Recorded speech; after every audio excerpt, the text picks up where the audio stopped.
ఎలా అనిపించిందమ్మా మీకు పాపకి జాబ్ వచ్చింది అని తెలియగానే? చాలా సంతోషంగా ఉంది. అందరూ ఎటకారంగా చూసిరు కదా మమ్మల్ని.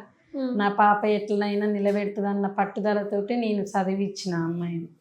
చిన్న పాప ఈమె ఇద్దరు చదువుకురు. ఇక జాబ్ వచ్చిన తర్వాత మాకు ఒక బాధ ఏంటంటే వాళ్ళ డాడీ లేడు, అదా సంతోషం. లేడు, ఇది వచ్చింది కొంచెం అదో బాధ, ఇదో సంతోషం ఉండే.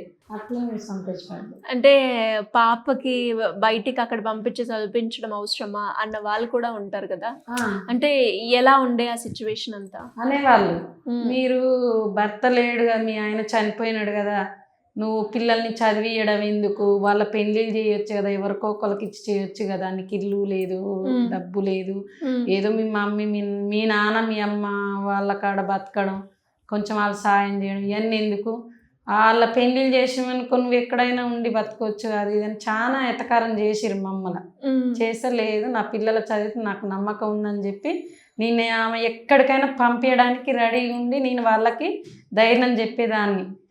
నేను నా గురించి ఆలోచించొద్దు, తాతయ్య అమ్మమ్మ గురించి నాయనమ్మ గురించి ఆలోచించొద్దు, మీరు ఎంత దూరం చదువుతానో చదివిస్తాను, నేను డబ్బు సంపాదించలేను కానీ మీకు పెట్టుబడి ఉన్న స్థాయిలో పెట్టుబడి పెట్టి చదివిస్తా అన్న పట్టుదలతో వాళ్ళని చదివించిన.